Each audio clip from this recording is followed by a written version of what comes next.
Ross is the worst character in Friends, and if you don't agree, please go argue with the wall. Hi everybody, welcome to Mind and More, where we talk about anything that comes to mind and more.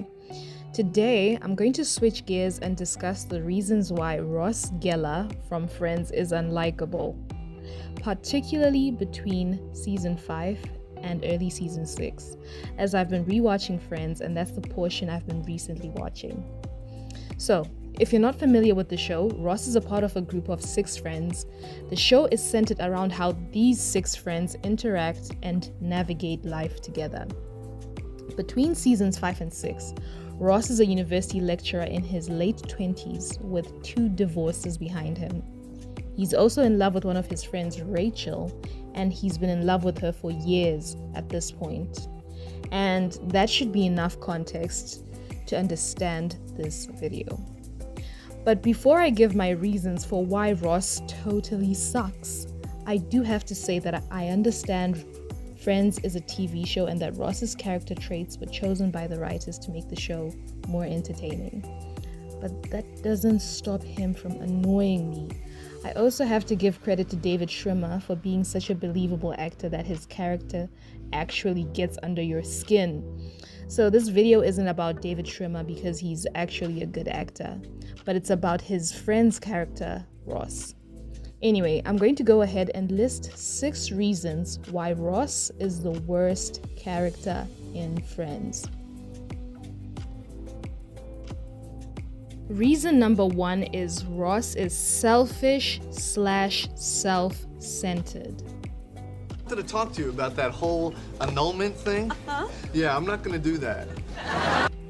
At the end of season 4, Ross accidentally says Rachel's name at the altar of his wedding to Emily. What a disaster. And Emily leaves him. In season 5, episode 12, he uses Janice to get over his breakup with Emily. Janice is Chandler's ex-girlfriend, which is breaking bro code, by the way, but that's not the point. Janice is the girl everyone claims is annoying, but in my opinion, Janice is actually a sweet person. She just has an animated way of speaking and laughing and some quirks, but for whatever reason, everyone thinks that makes her annoying and deserving of the misfortunes in her love life.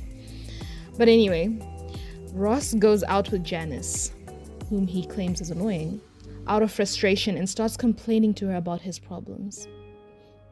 In the end, Janice doesn't want to put up with that and says, well, he's become annoying.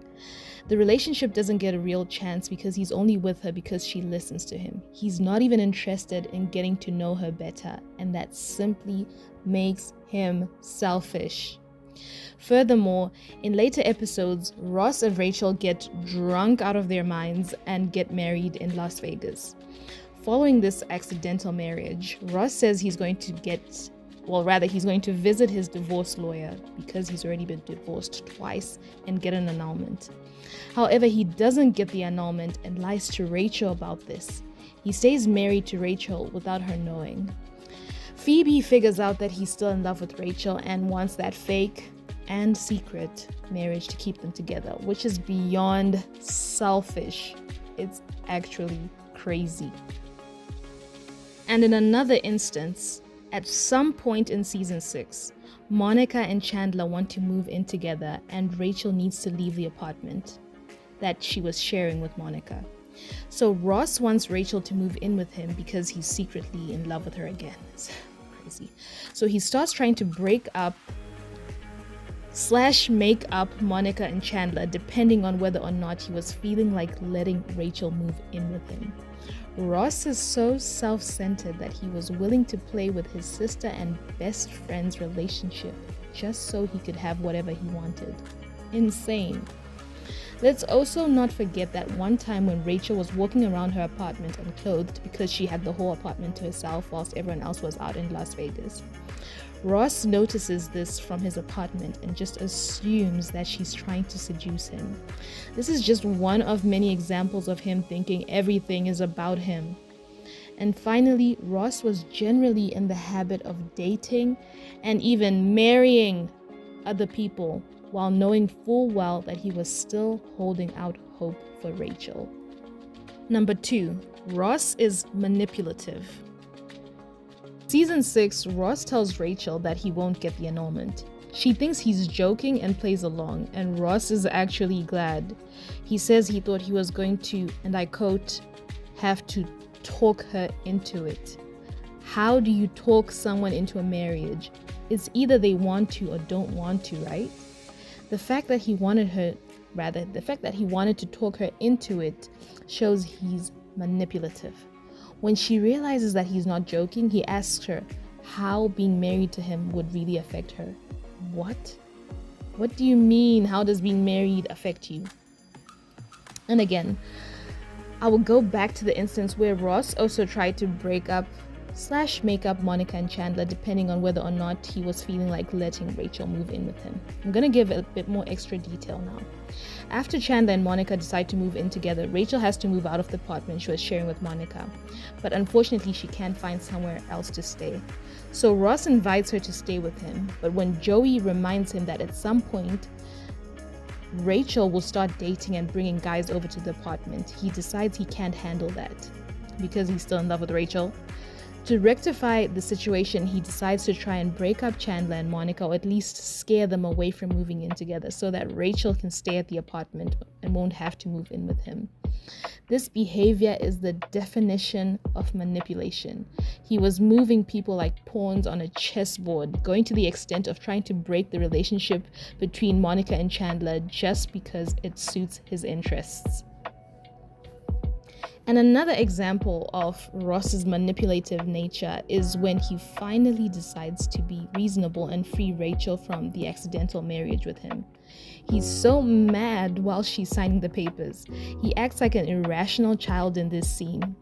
And because of this display of Ross's anger, I think Rachel feels so bad that after she signs the papers, she confesses that it was her drunk idea to get married. I repeat, she was drunk, so she didn't know what she was doing. But anyway, Ross takes that opportunity to spin things on her and say that so it was all her fault, taking zero accountability for how he kept them married without her knowledge. Ross had them get married because they were drunk, but he had them stay married for ages without her knowledge while being fully sober. Reason number 3. Ross is self-pitying.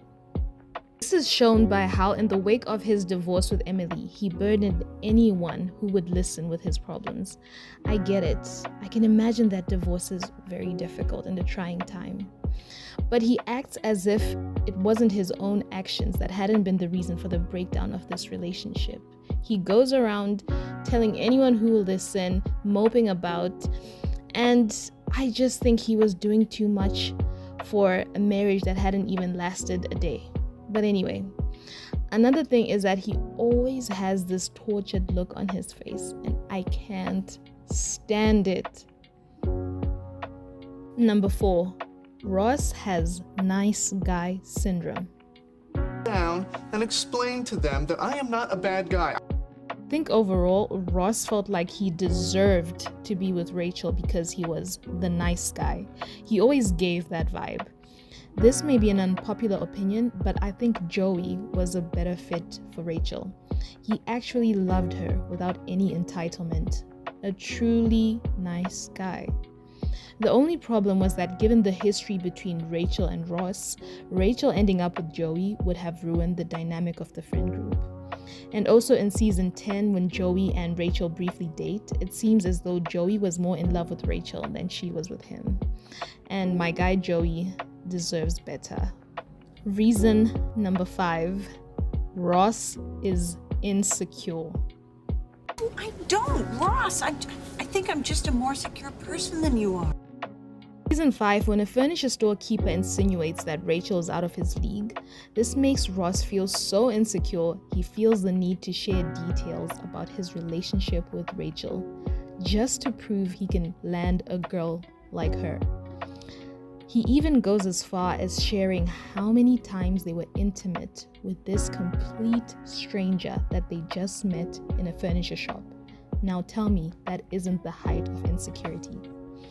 And in another instance, in season 5, episode 22, Ross goes out of his way to embarrass Rachel when she mentions he might be a bit insecure and that's why he embarrasses easily. He even feels the need to humiliate her just to feel better about being called out for not being completely secure. The guy has issues. To be fair, this was actually a very funny episode where I enjoyed these scenes between Ross and Rachel, but still, Ross is crazy. Reason number 6, Ross is generally unhinged. Season 5, episode 9, the one with Ross's sandwich, he completely freaks out over someone eating his sandwich at work, so much so that he's sent on a forced sabbatical. He also has another crash out in Central Perk about how he'll get the annulment and Rachel means nothing to him. I thought you were in love with her. And also in season 6, episode 5, Ross lashes out at the judge at the annulment. He freaks out at a judge. And these are just a few of many examples of his unhinged behavior. And just to give a bonus, Ross also has the worst fashion sense amongst the guys. I mean that, and I will die on that hill. Oh, and I also won't forget in season 5, episode 11, Ross's crazy fiasco with his leather pants. Just, the guy is overall just so insane. I've listed all of these reasons why Ross is a terrible character, but overall, he's a funny character. I will say that this doesn't cancel out his negative or toxic traits. If you were a real life person, this is the kind of guy you stay away from. But anyway, Ross is still great as a character in a TV show, but terrible as a person in the real world. And Friends is still a really funny show that I will continue to rewatch and enjoy over years to come. Thank you for watching, and please like and subscribe, and I'll see you in the next video.